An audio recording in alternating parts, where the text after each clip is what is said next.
Então, a filosofia é essa. Você tem que investir na geração de riqueza. E foi o que eu fiz. Seu Bassi, por que ter uma carteira de dividendos? Por que fazer uma carteira de dividendos? Bem, eu vou retroagir além do necessário, porque eu acho importante. Eu sou filho único de uma senhora, minha mãe, que ficou viúva quando eu tinha 1 ano de idade. Minha mãe sempre foi de origem humildíssima e, naquela ocasião, o que a gente tinha condições de habitar era num cortiço. Só que não era num cortiço nos moldes atuais. Era um cortiço de pessoas vindas da Europa, né? Espanhóis, italianos, portugueses, até franceses. Então eu cresci nesse ambiente, um ambiente de necessidade, um ambiente de dificuldade. E sempre que foi possível, eu vi o sacrifício que minha mãe fazia. Então eu tentei, de alguma maneira, com os meus limitadíssimos recursos, não é isso? E idade, fazer alguma coisa para ajudá-la, para tentar ganhar um dinheirinho na época, né? Então eu engraxava sapato na rua Professor Batista de Andrade, lá numa travessa da Avenida Rangel Pestana, e comecei a trabalhar, comecei a ganhar. E daí para frente eu sempre fui procurando fazer alguma coisa. Minha mãe chegou a ser depois contratada para trabalhar numa bomboniere de um Cine Piratininga, lá no Brás. E eu fui ser baleiro, né? Vendia bala. Uhum. Enfim, eu nunca tive vergonha de fazer o que eu fiz, né? Porque eu precisava. Então, esse procedimento, ele interiorizou em mim uma necessidade premente de crescer, de conquistar, não de pedir, tá entendendo? E eu faço isso até hoje. Então, eu fui estudando, fui me ficando mais culto, consegui me formar em contabilidade, depois em atuariais, depois eu me formei em economia, depois me formei em direito e faço hoje aquilo que eu fazia quando eu tinha 9 anos de idade. Está entendendo? Eu também nunca tive a pretensão de um dia ser rico. O que eu tive sempre foi medo de voltar a ser pobre. Está entendendo? Que eu sei o que é ser pobre. Então essa é a minha estrutura. Ao chegar num determinado momento da minha existência, eu percebi um negócio que foi assim aleatório. As notícias que os fundos de previdência privada tinham começado a quebrar, em 1970, 71. Então nós tínhamos fundos como Montepio da Família Militar, Pereira Barreto, Providência, GBOX, Capem, eu não me lembro dos outros mais. Esses fundos começaram a quebrar. Uhum. Então começou a despertar em mim a curiosidade. Por que eles quebraram? Se eles tinham um compromisso, uma honra de entregar uma previdência. Então isso me preocupou e me incomodou muito. Então eu que sempre busquei fugir da pobreza, eu falei, bom, eu gostaria de ter uma garantia, uma segurança, um conforto financeiro. Por quê? Porque já naquela ocasião eu interpretava o seguinte: o cidadão que consegue alcançar um conforto financeiro, ele tem pelo menos 80% dos seus problemas solucionados. E foi o que eu fiz. Passei a estudar, assim, celeremente, com muito afinco, como tentar conseguir uma renda mensal. Desse raciocínio de renda mensal, evoluiu para a carteira de renda mensal, que o mercado depois acabou apelidando de carteira de previdência. Então, o que eu fiz? Eu quis tentar edificar, pavimentar uma carteira de renda mensal, só que com renda fixa jamais eu conseguiria isso. Uhum. Então, eu tinha que me associar ao quê? A aquilo que é uma das coisas mais importantes no mundo, tá certo? Eu tinha que exorcizar a agiotagem. Eu tinha que fazer o quê? Eu tinha que mirar os meus investimentos para a geração de riqueza. Foi o que eu fiz. Onde é que você gera riqueza? Investindo na produção, tá certo? Então, foi o que eu fiz. Comecei a analisar as empresas e tive uns resultados fenomenais. Primeiro, eu analisei o seguinte, a Previdência. O que é a Previdência? A Previdência nada mais é do que uma provedora de recursos. Ela disponibiliza uma parte daquilo que o cidadão trabalhou durante muitos anos, e interpretando-se que aquilo que ela está provendo para o indivíduo, ele tem condições de se manter, coisa que não tem. Muito bem. Aí eu evoluí um pouco mais e contrastei o seguinte, o cidadão que se aposenta, para de trabalhar na iniciativa privada, ele recebe o quê? Da Previdência ele recebe uma provedoria. E o cidadão que para de trabalhar no serviço público?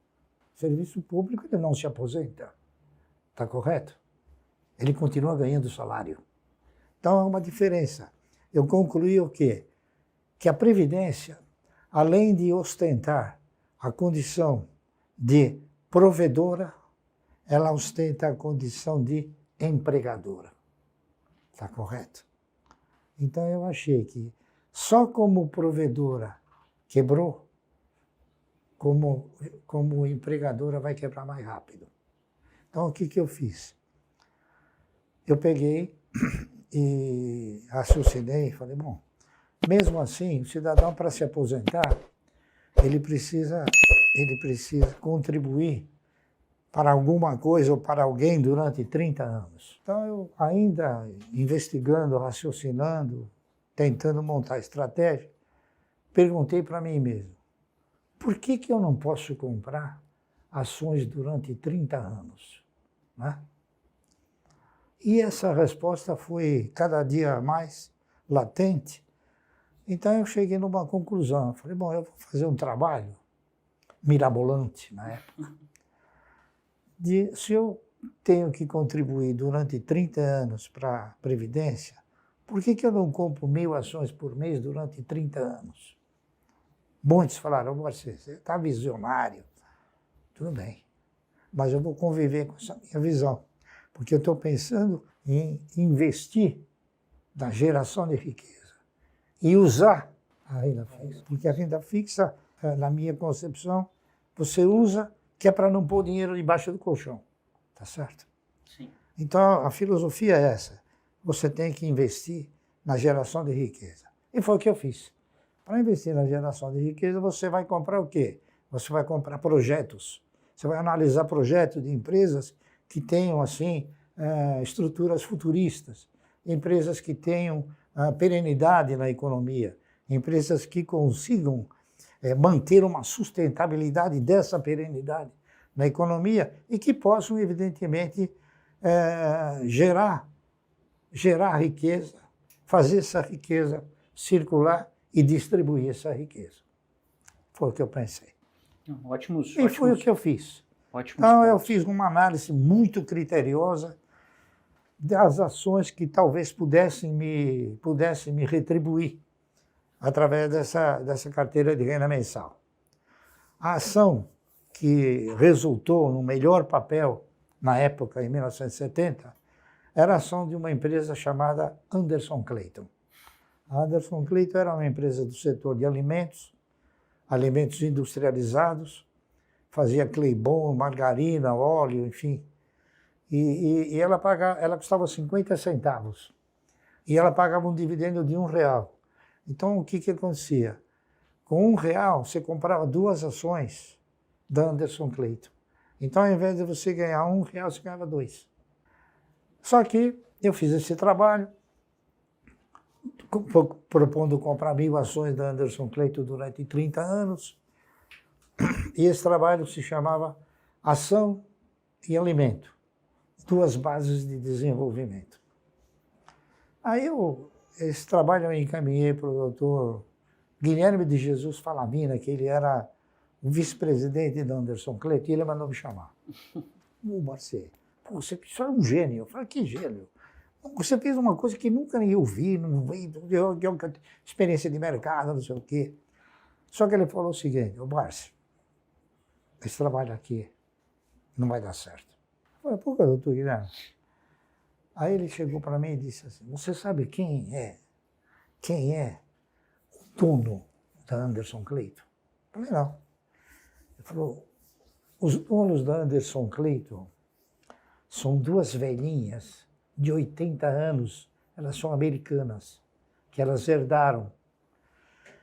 E, sinceramente, a gente não sabe até quando elas vão resistir e vender a empresa. Dito e feito. Uns 5, 6 anos depois, a Unilever comprou a Anderson Cleito. Então, o que eu fiz? Não tinha outra alternativa senão buscar um novo produto para amparar essa minha tese. Aí eu, então, o segundo papel que mais se aproximava de manter esse critério, porque aí eu já adicionei o critério que a empresa tinha que ter 30 anos, tá certo? No primeiro caso eu não adicionei. Então eu fui para uma empresa que chamava Centrais Elétricas de São Paulo, CESP. A CESP gerava, transmitia, distribuía energia. A CESP era uma empresa que tinha ações ordinárias e preferenciais.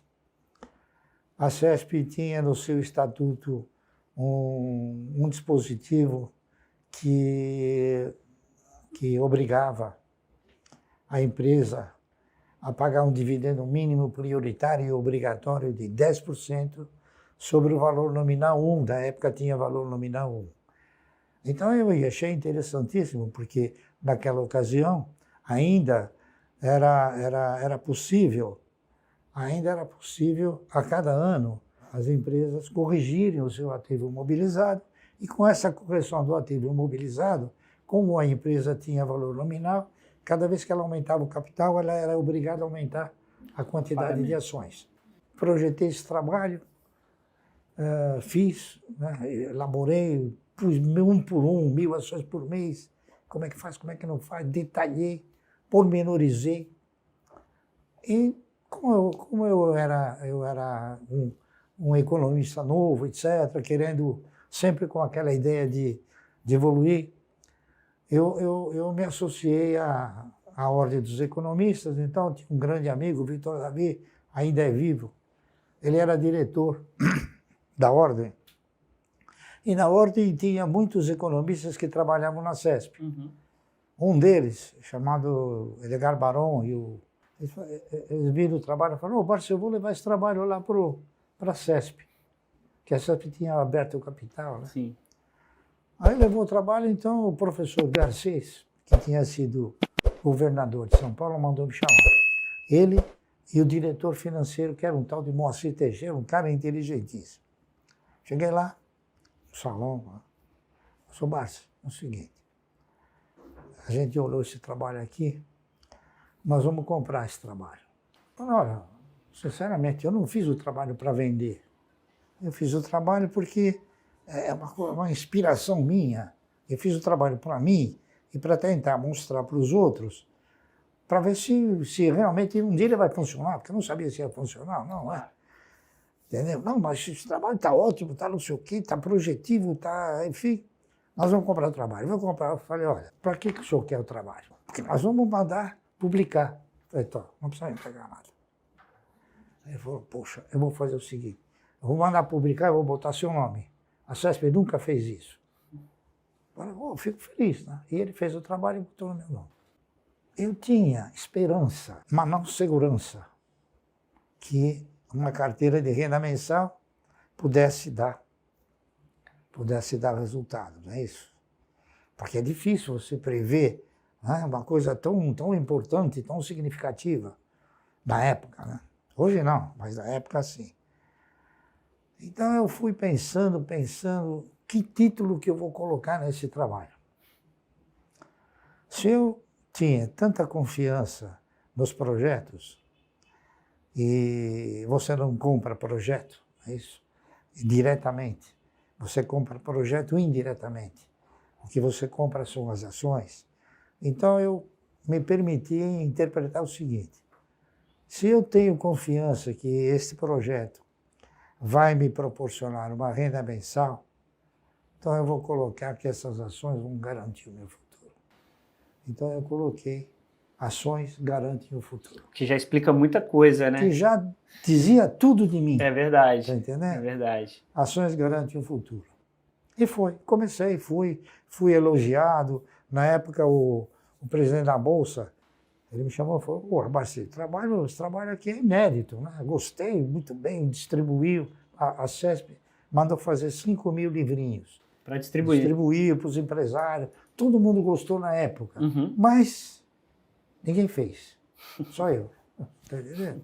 Porque acho que eu era o único que acreditava.